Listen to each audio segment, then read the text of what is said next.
Kung gusto mong malaman kung paano mag-factor out ng general trinomial where a is greater than 1, panoorin mo tong video na ito. Okay?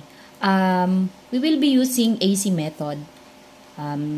If yung a natin, pag sinabi nating a, yan yung katabi ng x squared. Yun yung numerical coefficient. So, etong 2 is a.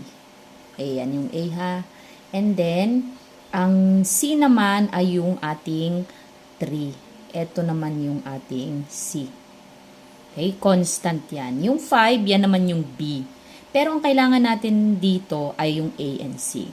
So, yung step 1 natin, identify natin kung ano yung value ng A. So, yung A natin ay 2. 2 lang ha, hindi kasama yung x squared. Sa C naman ay yung 3. Yun yung number na walang kasamang variable. Ang constant ang tawag natin doon. Step number 2, kukunin natin yung product ng A at saka C. Ita-times natin siya. Bale, 2 times 3 equals 6. So, ngayon, ang bago na nating C ay, or constant ay yung 6. So, ganito yan. Sa step number 3, gagawa tayo ng panibagong trinomial. Dahil ginamit na natin yung A, tatanggalin natin yan. Kukopyahin natin yung x squared. Ulitin ko ha, wag mo nang susulat yung 2. Plus 5x. Hanggang dyan ka lang sa 5x. Ulitin ko ha, x squared plus 5x.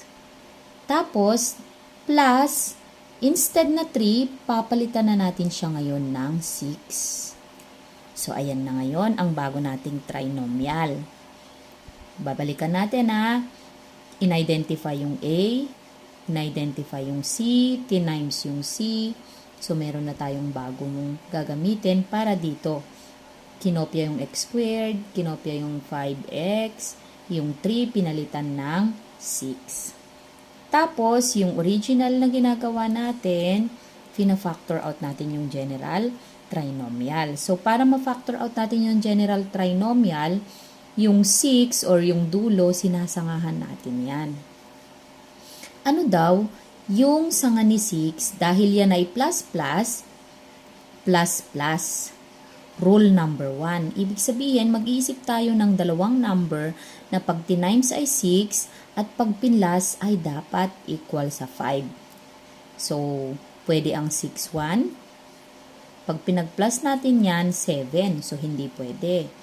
Another ay 3 at saka 2. Pag pinag-plus natin yan ay 5. So, ibig sabihin, ang gagamitin natin ay yung 3 at saka yung 2. Lagyan mo lang yung x. Okay. Ito na ngayon ang bagong factors niya. Pero, hindi pa yan tapos. Kasi nga, kukunin natin yung factors ng 2x squared plus 5x plus 3. So, ang gagawin natin, yung A, ano ba yung A natin? Di ba 2? Ngayon, itong 2 na ito, ilalagay natin sa over.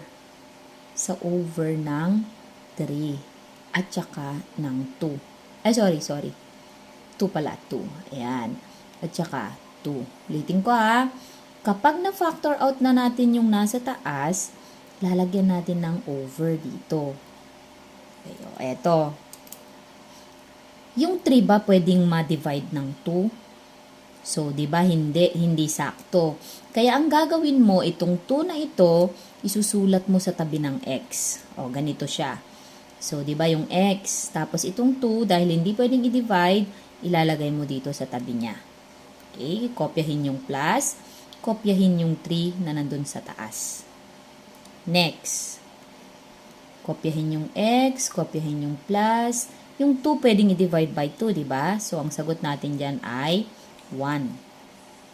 So, ngayon, ang factors ng given natin na 2x squared plus 5x plus 3 ay equal sa 2x, quantity of 2x plus 3, quantity of x plus 1. So, ito ngayon ang final answer.